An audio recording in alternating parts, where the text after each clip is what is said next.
नमस्कार दोस्तों, स्वागत है आप सबका हमारे YouTube चैनल नरेगा टिप्स में। नरेगा से संबंधित जानकारी जिसमें लगातार दी जाती है। हमको एक कमेंट आया था राजस्थान से, रहने वाले हैं राजस्थान के जल झलवार डिस्ट्रिक्ट और ब्लॉक है बखनी, ग्राम पंचायत है सलावद। सलावद के रहने वाले हैं शांतिबाई, जिन्होंने काम किया है वो वित्तीय वर्ष 21-22 में। 21-22 में उन्होंने मात्र एक सप्ताह काम किया है, लेकिन उनका पेमेंट जो 3055 रुपये है वो अभी तक पेंडिंग है। उन्होंने कमेंट हमें किया था कि हमारा पैसा नहीं आ रहा है, कारण बताइए आप देख कर। हमने यहाँ पर रिसर्च किया, इसके बारे में खोजा, छानबीन किया है और हम वेज लिस्ट से सीधा आपको एफटीओ दिखा देते हैं। इसके बाद पूरा प्रोसेस दिखाएंगे किस तरीके से उनका पेमेंट रुका हुआ है। देख सकते हैं अभी जो वेज लिस्ट नंबर देख रहे हैं आप, इस वेज लिस्ट नंबर में देखते हैं report FTO generated 1 records out of 3 records. Total 3 record है इस वेज लिस्ट नंबर में, जिसमें एक ही का एफटीओ हुआ है। देखते हैं किन का एफटीओ हुआ है।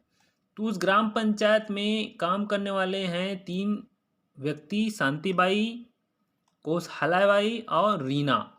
तीनों में से सिर्फ कोसहलाबाई का ही एफटीओ जनरेट हुआ है, इनका एफटीओ जनरेट नहीं हुआ है शांतिबाई का, इसलिए इनका पेमेंट रुका हुआ है। वित्तीय वर्ष 2021-22 का है, पुराना पेमेंट है, फिर भी रुका हुआ है। तो पूरा प्रोसेस देखेंगे, बताएंगे आपको सॉल्यूशन इसका, किस तरीके से हमने इस रिपोर्ट को निकाला है। आप भी अगर मेट हैं एक, तो आप देख सकते हैं इस वीडियो को पूरा। तो दोस्तों, स्वागत है आप सबका हमारे यूट्यूब चैनल नरेगा टिप्स में, जिसमें नरेगा से संबंधित जानकारी दी जाती है। और जो कमेंट करते हैं सही तरीके से, ग्राम पंचायत का नाम, हितग्राही का नाम, वित्तीय वर्ष कि उनका पेमेंट नहीं हुआ है, जिला है, ब्लॉक है, राज्य कौन सा है, तो हम उनका वीडियो बना के उनको बताने की कोशिश करते हैं किस तरीके से उसका पेमेंट फंसा हुआ है। तो बात करते हैं शांतिबाई का पेमेंट हमको देखना है और आपको मैं दिखा देना चाहता हूँ किस तरीके से हमने उसका रिपोर्ट खोला है। सबसे पहले इस चीज़ को देखने के लिए आपको सिंपल सा गूगल, कोई भी ब्राउज़र, मोबाइल भी आप ले सकते हैं। मोबाइल में आप गूगल में टाइप करेंगे नरेगा, सिर्फ आपको नरेगा यहाँ पर टाइप करना है। नरेगा टाइप करेंगे तो पहला नंबर जो लिंक आता है होम पेज नरेगा, महात्मा गांधी नरेगा का, उसमें क्लिक कर देंगे। क्लिक करने के बाद कुछ इस तरीके से इंटरफेस आएगा, जो कि नरेगा का होम पेज होता है, जिसमें आपको जाना है। टोटल यहाँ पर रिपोर्ट्स 8 कलर दिखाएंगे, जिसमें रिपोर्ट्स में जाना है। रिपोर्ट में क्लिक करें। रिपोर्ट में क्लिक करने के बाद कुछ ऐसा कैप्चा कोड आएगा, जिसको आपको सॉल्व करना है, हल करना है। गणित का कुछ सवाल रहता है। 28 में 24 घटाएंगे तो बचेगा कितना, 4। करने के बाद वेरीफाई कर देंगे तो ये खुल कर आ जाएगा, जिसमें फाइनेंशियल ईयर हमको देखना है 21-22 का रिपोर्ट। शांतिबाई ने 21-22 में काम किया था और मेट हैं, मेट का रिपोर्ट देखना है। राजस्थान से हैं तो राजस्थान हम लगा देंगे और ओके कर देंगे। करने के बाद बहुत सारी रिपोर्ट खुल कर आ जाएगा, जिसमें हमको कोलैप्स ऑल कर लेंगे। इसमें हमको जाना है EFMS report R8, EFMS report में जाएंगे। R8 में हम गए, उसके बाद जाना है आपको तीसरा नंबर अकाउंट फॉरिजन स्टेटस। इसमें जाने के बाद तीसरा नंबर में जाएंगे semi skilled worker foreign status, है ना। इस नंबर को क्लिक कर लेंगे अपन। क्लिक करते हैं, उनका राज्य कौन सा है, राज्य है भिलवाड़ा। राज्य है उनका 19 नंबर में जलवाहर, झालावर है। झालावर में हम क्लिक कर देंगे। झालावर में क्लिक करने के बाद उनका आता है ब्लॉक। ब्लॉक कौन सा है, बकानी। बकानी ब्लॉक के लास्ट पंचायत 25 नंबर में सलावद। सलावद में 2021-22 में टोटल 19 लोगों ने काम किया। इस 19 पे हम क्लिक कर रहे हैं। 19 में क्लिक करने के बाद पूरा लोगों का नाम दिखाई देता है, जिसमें आता है शांतिबाई का भी नाम 11 नंबर में आता है। उन्होंने सिर्फ एक सप्ताह काम किया है और इसका मस्टर नंबर, जो बिल नंबर यहाँ पर होता है, बिल नंबर, यही एक कॉलम है मस्टर नंबर का।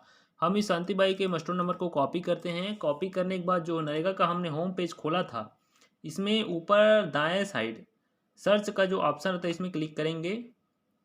सर्च के ऑप्शन में क्लिक करने के बाद हमको मस्टर नंबर पता है सेमी स्किल्ड का, तो हम इसको क्लिक कर लेंगे। स्टेट है हमारा राजस्थान, राजस्थान हम क्लिक कर लेंगे। डिस्ट्रिक्ट है हमारा झलवार, क्लिक कर लेंगे और उस मस्टोर नंबर को यहाँ पर पेस्ट कर लेंगे। ये मस्टोर कहाँ से आया, ये मस्टोर नंबर हमको यहाँ से मिला। हमने यहाँ पर रिपोर्ट से खोला था, इसको कॉपी किया है और इस मस्टोर नंबर को हमने यहाँ पर पेस्ट कर दिया और यहाँ पर गो का बटन है, उसको क्लिक करते हैं। गो के बटन को क्लिक करने के बाद फाइनेंशियल ईयर चेंज कर लेंगे। यहाँ पर नया पेज खुल जाएगा जिसमें 21-22 लगा लेंगे। 21-22 लगाने के बाद देख सकते हैं शांति बाई, यहाँ पर वेज लिस्ट अपन सेलेक्ट कर लेंगे। वेज लिस्ट यहाँ पर दिखाई दे रहा है, ये वेज लिस्ट हमने कॉपी किया। कॉपी करने के बाद यहाँ पर हम वेज लिस्ट हमको पता होगा तो वेज लिस्ट हम सेलेक्ट करते हैं और यहाँ पर हम उसको पेस्ट कर देते हैं। सिंपल सा प्रोसेस है। इसमें गो करते हैं। गो करने के बाद फाइनेंशियल ईयर हम यहाँ पर चेंज कर लेते हैं। फाइनेंशियल ईयर देख सकते हैं। चेंज करने के बाद शांति बाई का हमने कॉपी किया मास्टर नंबर, इसको पेस्ट किया। यहाँ से वेज लिस्ट हमको प्राप्त होगा मास्टर नंबर से, तो हमने पेस्ट करके गो करके यहाँ पर फाइनेंशियल ईयर चेंज किए और शांति बाई यहाँ पर देख सकते हैं नाम इनका आ रहा है शांति बाई, और ये होता है इनका वेज लिस्ट नंबर। इसको हमने कॉपी किया। कॉपी करने के बाद पुनः यहाँ पर वेज लिस्ट नंबर हमको पता है तो वेज लिस्ट नंबर हम सेलेक्ट किए, यहाँ पर पेस्ट किए और गो किए। गो करने के बाद इसका वेज लिस्ट नंबर यहाँ पर दिखाई देगा फाइनेंशियल ईयर चेंज करते ही। यहाँ पर देख सकते हैं आप 3 रिकॉर्ड में 1 रिकॉर्ड का एफटीओ हुआ है। देखते हैं किनका नहीं हुआ है। तो यहाँ पर शांति बाई का नहीं हुआ है और रीना का नहीं हुआ है। कारण क्या है? इसका एक ही कारण है कि आप ऑफिस जनपद में जाइए और वहाँ एक लेटर लिख के दे दीजिए कार्यक्रम अधिकारी को। आपका बैंक ऑफ बड़ौदा का एफएससी कोड है, यहाँ पर डला हुआ है। बैंक ऑफ बड़ौदा में आपका खाता चला है। बड़ौदा राजस्थान क्षेत्रीय ग्रामीण बैंक में यहाँ पर आपका खाता डला हुआ है कि अमुक वेज लिस्ट नंबर, इस वेज लिस्ट नंबर में मेरा एफटीओ हुआ नहीं है। आप लेटर में दर्शा दीजिए और वहाँ पर कार्यक्रम अधिकारी जिसे प्रोग्राम ऑफिसर कहते हैं उसको दे दीजिए, या फिर ग्राम रोजगार सहायक को दे दीजिए। वो जाके जनपद में इसके बारे में डिटेल देखेंगे और एफटीओ को आपका बना देंगे। एफटीओ बनाने से आपका पेमेंट रुका हुआ है वो प्रोसेस में आ जाएगा और आपका पेमेंट हो जाएगा आसानी से। तो यही आपका सॉल्यूशन है। बने रहेगा चैनल में इसी प्रकार। और नरेगा में नए हैं तो नरेगा के हमारे यूट्यूब चैनल में नए तो चैनल को सब्सक्राइब जरूर कर लीजिएगा। बहुत बहुत धन्यवाद। किसी प्रकार की दिक्कत हो तो हमें कमेंट जरूर करें। कमेंट करेंगे तो हम उसका वीडियो बना के आपको सॉल्यूशन देने की कोशिश करेंगे। बहुत बहुत धन्यवाद। जय हिंद, जय मनरेगा।